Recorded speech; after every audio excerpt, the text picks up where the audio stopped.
He handcuffed her like she was nothing. Not a soldier, not a mother, not even a human being. Just another body to control in front of the crowd. She didn't resist, not because she couldn't, because she knew that in his eyes, her silence was the only weapon she had left. He didn't ask her name until after the cuffs clicked shut. Didn't notice the military tags around her neck. Didn't care that her daughter was watching from the back seat, crying behind the glass. It was supposed to be a simple grocery run. Bread, eggs, diapers. Instead, it became the moment everything she'd survived meant nothing. Major Alina Morova, 38, retired military police, Bronze Star recipient, arrested in front of her own home, for nothing. They told her to be calm. She had been calm her entire life. Now, in the courtroom, she stood across from him again. He wore the same uniform, the same expression, that mix of false concern and cold control. She wondered if he recognized her, not her face, her strength. The judge called the room to order. The wooden benches creaked under the weight of strangers in silence, and as the officer prepared to speak, Alina felt the ghost of every order she'd ever given in the field rise up in her spine. The prosecutor's questions were soft at first, then firmer, and then, just as the officer began to list his version of the arrest, words like suspicious activity, evasive behavior, potential threat, Alina raised her hand, and for the first time since it happened, she spoke clearly. Before you go any further, officer, please confirm whether you verified my military rank the day you arrested me. The prosecutor froze. The officer's eyes darted to her file. The judge looked over the bench with sudden, sharpened interest. It was quiet. Not the kind of silence that brings peace. The kind that makes people sweat. The officer stammered, said it wasn't relevant, that he was following protocol. She spoke again calmly, the same voice she'd used on foreign soil to de-escalate armed men with twitching fingers. Sir, as a decorated military officer, I have rights that you chose to ignore. You didn't see a threat. You saw someone you didn't expect to speak back. And now you're here, still trying to rewrite the story, while my daughter still wakes up screaming from what she saw. Her words didn't rise, but they carried like thunder. No shouting, no theatrics. Just the steady voice of a woman who had learned that stillness often strikes deeper than noise. She wasn't just defending herself. She was standing for every woman who had been silenced, every mother who had to smile through rage, every soldier who came home only to find a different kind of war waiting for her. The judge asked for a recess. The room emptied slowly, but no one stopped looking at her. Not with pity, not with judgment, with something else. Recognition. And that, for the first time in weeks, gave her the smallest breath of air she hadn't known she needed. The courtroom emptied, but the weight didn't leave with it.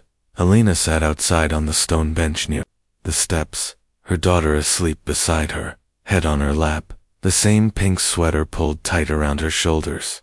The sun was out, but it didn't feel warm. Not like it used to. Not like it did in the years when she was still saluted at base gates, still respected by strangers in grocery stores, still able to walk into a room without people clutching their purses or pretending not to stare. Since the arrest, no one had said her name like it mattered. At the school office, they called her the lady from the news. At work, her hours had been quietly cut, her schedule restructured. The other mothers at the playground no longer smiled, just tightened their lips and glanced away. No one asked if she was okay. That was the worst part. Not the whispers, not the shame, she could take that. It was the indifference. The hollow quiet from people who used to call her friend, as if what happened to her was inconvenient for them. Even her landlord, Mr. Petrovsky, who used to talk about his chess club and offer plums from his tree, now sent emails instead of knocking. Last week, he'd taped a formal notice to her door. Please avoid police activity near the building in the future. We are a family-friendly property. She wanted to laugh or scream, but she did neither.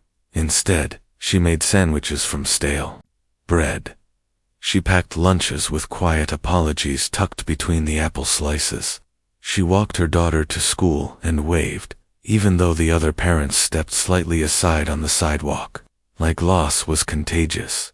She'd seen this kind of isolation before. Not here.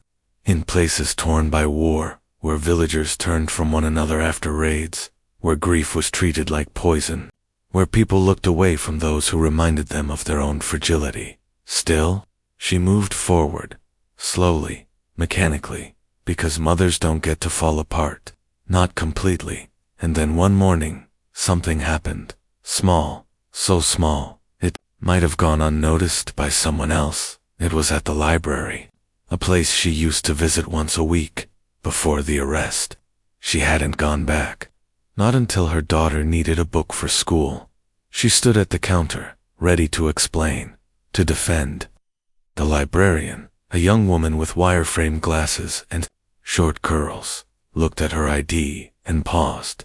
Alina braced herself, but instead of sighing or offering a rehearsed smile, the woman leaned forward slightly and said softly, almost in a whisper, "I saw what they did to you. I'm so sorry. If you ever need help, even just to print something, you can ask me. No questions, just that, no flourish, no performance." But it settled deep into Elena's chest, like warmth on cold hands.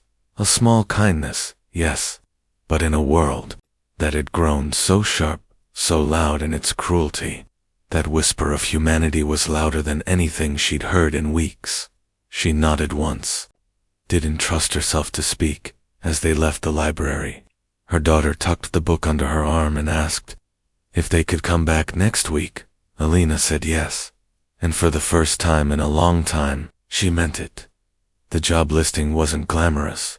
Just a single sheet of printer paper taped to the window of a corner cafe, 2 blocks from the library. Part-time dishwasher needed. Evening hours, no experience required. Alina stared at it, longer than necessary. Not because she needed to decide. She already knew she'd take it if they let her. But because part of her couldn't believe this was where she'd landed. She had commanded soldiers, led raids, taught younger recruits how to control a room with a single look. She could disassemble and reassemble a rifle blindfolded, negotiate in broken dialects under pressure, bandage wounds with trembling hands and no light.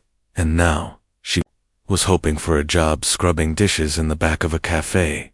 Her pride didn't scream, it sighed. That quiet, heavy sigh of someone who's been humbled too many times to flinch anymore. She walked in slowly. The bell above the door jingled, like it didn't belong in a place with peeling walls and flickering bulbs. A man in his late 50s looked up from behind the counter. He had an apron tied loosely over a gray t-shirt and forearms that looked like they'd carried 1,000 heavy things. "You here for the dishwasher job?" he asked, before she could even speak. She nodded. He handed her a paper. "You can start tonight, if you want. No interviews. I just need someone who shows up." There was no warmth in his voice, but no judgment, either. That alone felt like mercy. She started that night. The work was hard, wet, repetitive, and quiet, which in many ways was a blessing. No one asked where she came from or why she flinched when someone slammed a tray too hard. No one brought up the news. No one looked at her like she needed explaining. But it wasn't easy. The steam stung her skin. The weight of plates numbed her wrists, and her knees, already worn from years of running drills and crouching behind barricades, protested every movement. Still, she moved. She had to.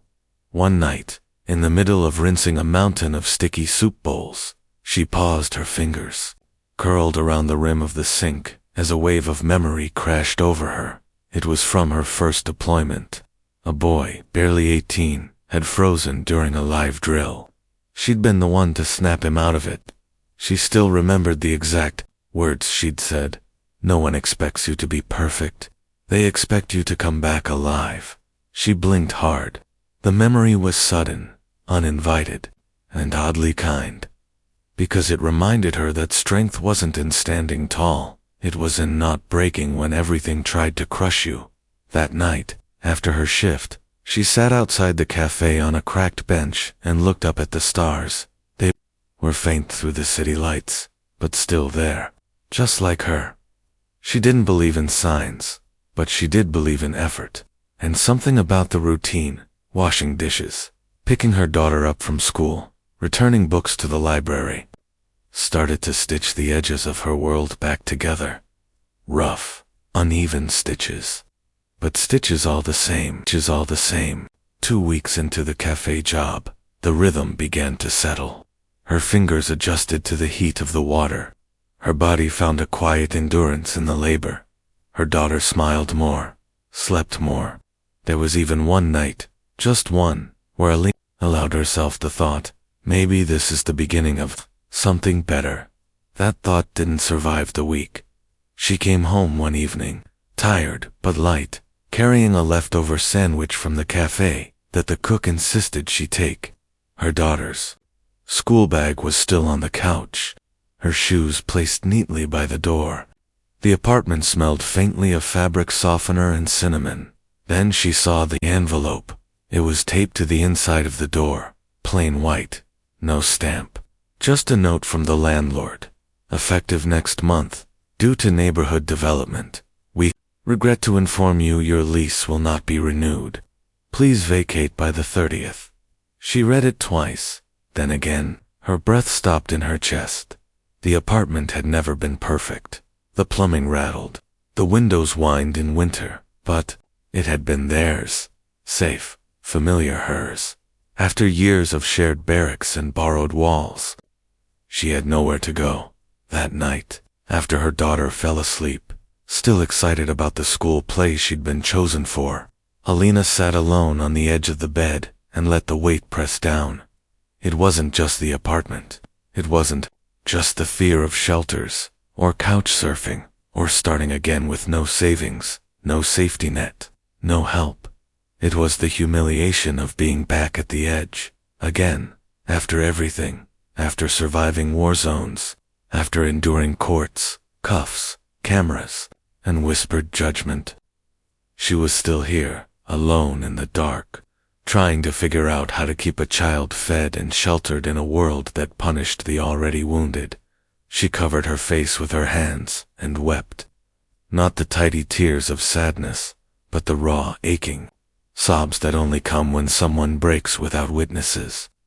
The kind of crying that made her shoulders shake and her breath turn into gasps. In that moment, the uniform, the medals, the memories, none of it mattered. She wasn't a soldier. She wasn't strong. She was just a mother who couldn't keep a roof over her daughter's head. She whispered the same sentence over and over into her palms. I'm trying, I'm trying, I'm trying, and somewhere in between, the words, the truth crept in like a quiet ghost. She wasn't crying because she was weak. She was crying because she'd held it in for too long, because life had never once given her space to fall apart. But still, in the deepest hollow of that night, as the city rumbled beyond her window, and the eviction notice glared from the table, she didn't quit. She sat there broken, yes, but breathing. And, in her chest, barely alive, but still present, something tiny stirred, a flicker, not of hope, of refusal. She didn't know how she'd fix this. She didn't even know if she could. But she wasn't done. Not yet. The next morning her eyes burned from crying. Her limbs moved as if made of stone. But she got up. Her daughter never noticed the storm inside her. That was Elena's gift. The way she protected the child from the weight she carried. As they walked to school, her daughter skipped ahead, humming some half-remembered tune from a cartoon. Alina followed, slower than usual, head down, the landlord's notice folded into a tiny square in her coat pocket. It felt heavier than her keys. After drop-off, she walked toward the cafe, unsure whether to ask for more shifts or simply disappear before they asked her to. But just before the corner, she heard someone coughing, rough, wet, painful. She turned and saw a woman, older, hunched, near the bus stop, holding a paper bag to her chest like it was all she had left. People passed her without looking. One man stepped wide around her, muttering under his breath. Another crossed the street entirely. Alina hesitated, then walked to her. "You okay?" she asked quietly. The woman tried to speak, but could only shake her head. Her face was red, breathing shallow. Alina remembered the signs. The shallow wheeze, the clutching pneumonia, or worse. She didn't think. She just moved. She guided the woman down to the bench, took off her own scarf, wrapped it gently around her, and called emergency services. She stayed with her until they came, murmuring soft reassurances, rubbing her back like she did for her daughter on stormy nights. The paramedics thanked her. One of them asked if she was a nurse. "No," she said, just ... Used to being responsible. It wasn't a big moment. There were no cameras, no applause, but as she watched the ambulance pull away, something shifted inside her. She had been so buried under fear of losing her home, her dignity, her future, that she'd forgotten something simple and quiet. She still had the power to show up for someone else, and maybe that was the beginning of becoming herself again.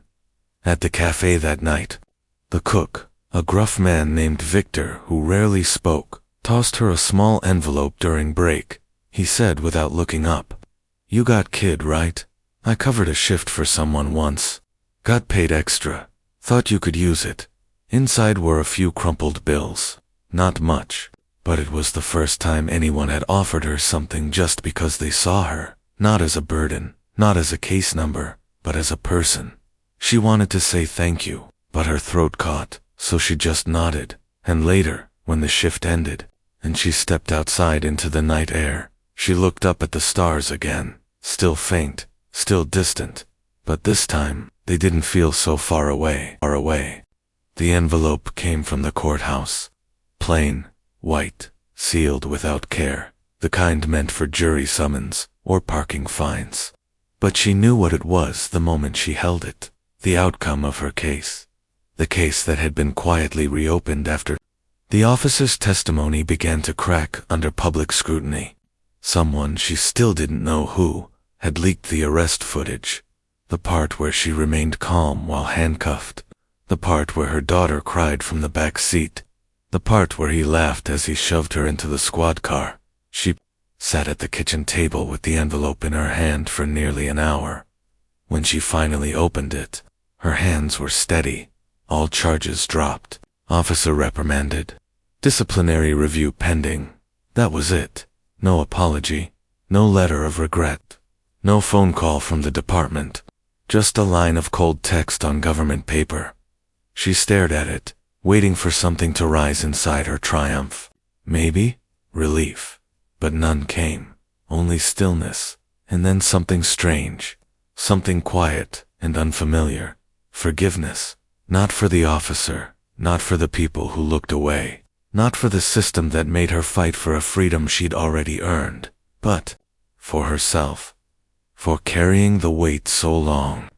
For thinking survival was the same as healing. For forgetting, even for a while, that she was more than what had been done to her.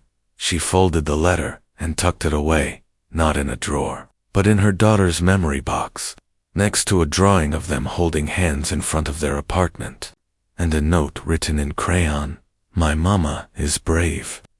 That night, she stood outside the cafe during her break. The cold air pinched her skin.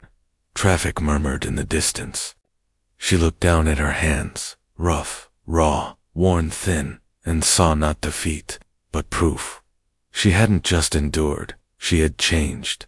Somewhere between the silence and the sobbing, between the rejection and the rising, she had become someone new. Someone stronger, not louder, not angrier, just more rooted in who she really was. That was justice. Not the court's decision, but the return of her voice. And this time, she wouldn't hand it over again. A year later, the apartment was smaller, older. The walls held a faint scent of lavender and old books. The kind of place no one envied, but she had made it a home. The eviction had come and gone, but it hadn't broken her. With a reference from the cafe, a charity-run housing program took her in. Nothing fancy. 1 bedroom, shared laundry, windows that creaked when opened.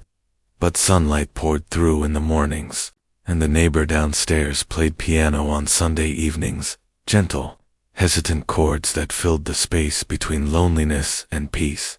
Her daughter now had a desk of her own, a place to draw, to write, to dream. They hung her brave mama, drawing on the new fridge with a chipped magnet shaped like a heart. Alina still worked at the cafe, though now she also helped with ordering supplies and training new staff.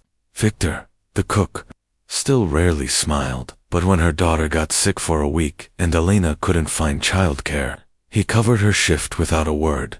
And every Tuesday evening, Alina went back to the library, not for books, to volunteer. She'd read to kids whose parents worked late shifts, helped teens write college essays. She never told them her full story, but they listened to her in a way that said they knew she'd survived something. And sometimes, when a girl looked unsure of her voice or a boy seemed afraid to be seen, Alina would kneel beside them and say softly, "You're allowed to take up space. You don't have to earn your place in this world." It was something she'd once needed to hear herself. The past still lived inside her, not as a wound, but as a scar that no longer stung. She didn't hate the officer anymore. She didn't pity him either. He had built his life on power. She had built hers on truth. One lasted longer, on the anniversary of the day it all began. She stood by her window with a cup of tea and watched her daughter braid her own hair in the reflection. She smiled, not because everything was perfect, but because she had survived, because she had protected her child, because the world had tried to erase her and failed. Alina Morova would never be invisible again, and somewhere, in the quiet beat of her heart, a new truth settled in. Sometimes, justice doesn't roar. Sometimes, it simply breathes.